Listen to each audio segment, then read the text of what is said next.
ఈ ఆర్మీ వాళ్ళు అసలు పడుకోరు, నైట్ డ్యూటీ అంటూ చేస్తూనే ఉంటారు.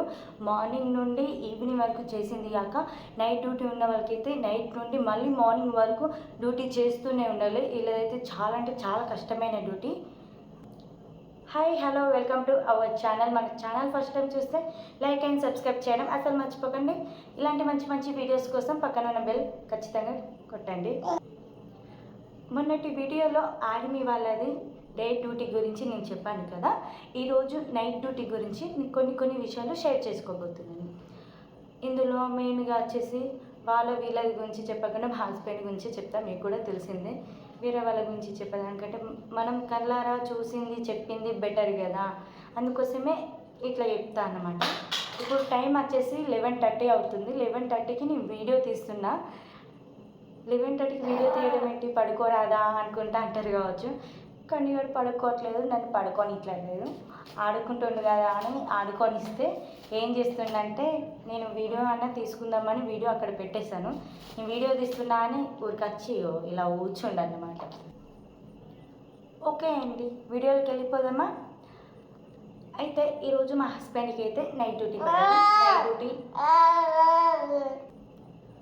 ఓకే గైస్, వీడియోకి వెళ్ళిపోదామా. అండ్ ఈరోజు మా హస్బెండ్ నైట్ డ్యూటీ పడ్డది కాబట్టి మా హస్బెండ్ నైట్ డ్యూటీ గురించి నేను కొన్ని వివరాలు మీతో షేర్ చేసుకుంటాను. ఓకే, అయితే మా ఆయనది ఇవాళ 6కి డ్యూటీ పడ్డది. సాయంత్రం 6 నుండి 11:30, 12 వరకు డ్యూటీ ఉంటుంది. 12 నుండి 2 వరకు రెస్ట్ ఉంటుంది. అంటే నైట్ 12 నుండి నైట్ 2 వరకు, అంటే మార్నింగ్ అవుతుంది మనకు 2 వరకు రెస్ట్ ఉంటుంది. 2కి లేచిన తర్వాత మళ్ళీ 6 వరకు మళ్ళీ డ్యూటీ ఉంటుంది. 6 వరకు డ్యూటీ చేసుకొని మళ్ళీ రూమ్కి వచ్చి ఫ్రెష్ అప్ అయ్యి మళ్ళీ 8 o'clock మళ్ళీ డ్యూటీకి వెళ్ళాలి. ఇందులో వాళ్ళకు రెస్ట్ ఎక్కడ ఉంటుంది, 12 నుండి 2 వరకు, అంటే 2 గంటలే కదా. అప్పుడు 2 గంటలు రెస్ట్ తీసుకుని మళ్ళీ డ్యూటీ స్టార్ట్ చేయాలి. ఇక నైట్ డ్యూటీ వాళ్ళ గురించి చెప్పుకుంటాను. ఇది చాలా అంటే చాలా కష్టంగా, అస్సలు పడుకోవడానికి కొంచెం కూడా టైం ఉండదు. కనీసం ఫ్యామిలీకి ఫోన్ చేసి మాట్లాడదామన్నా కనీసం కొంచెం కూడా టైం ఉండదు అనమాట. అయితే నేను పంజాబ్కి రాకముందు మా ఆయనతోనైతే చాలా అంటే చాలా గొడవ పడేదాన్ని. నాకు ఫోన్ చేయట్లేదు, సరిగ్గా మాట్లాడట్లేదు, నువ్వు అసలు ఏందో ఏమో అనుకుంటా అనేదాన్ని. కానీ ఇక్కడికి వచ్చినాక తెలిసింది, అబ్బా ఇలా కష్టమైన డ్యూటీలా నేను ఇంకా సతాయించడం, పాపం ఎంత స్ట్రెస్కి ఫీల్ అయ్యారో అనిపించు. అప్పుడప్పుడైతే ఒక్కొక్కసారి అడిగేదాన్ని, ఇట్లా వేసేదాన్ని కదంటే, నువ్వు ఇప్పుడు చూస్తున్నావు కదా, అర్థమవుతుంది కదా మా సిచ్యువేషన్ ఎట్లుంటుంది. ఫోన్ చేసి మాట్లాడేంత ఉండదు, మీరు చేసినా కానీ లిఫ్ట్ చేసేంత టైం కూడా ఉండదు ఒక్కొక్కసారి అనుకుంటే చెప్తలేదు. చాలా అంటే చాలా బాధగా అనిపించింది చెప్పాలంటే.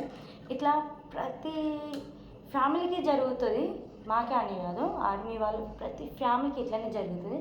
కొంచెం మన లేడీస్ కొంచెం అర్థం చేసుకుంటే బాగుంటుంది అని నా ఫీలింగ్. అంటే నేను కూడా అట్లా చేసిన కదా, మీరు కూడా చేయకుండా ఉంటే బెటర్ అన్నమాట. తాపకు ఫోన్ చేసి సతాయించుకుంటా, ఫోన్ చేస్తాం ఎందుకంటే మాట్లాడాలి అన్నట్టు మనకు కూడా ఉంటుంది కదా, టైం స్పెండ్ చేయాలి మాట్లాడాలి అని కాదన్నాను. కానీ కొంచెం వాళ్ళని అర్థం చేసుకోవడానికి ట్రై చేయాలి. దాన్ని బట్టి కొంతమంది ఏంటిది విడాకుల వరకు కూడా అవుతుందో, అలాంటి వాళ్ళు కొంచెం అర్థం చేసుకోండి. సో మన ఫ్యామిలీ మన వాళ్ళకు సపోర్ట్గా ఉండాలని నా ఫీలింగ్.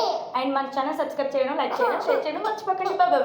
బాయ్. ఏదనుకుని నిద్ర వస్తుంది. Bye guys, bye.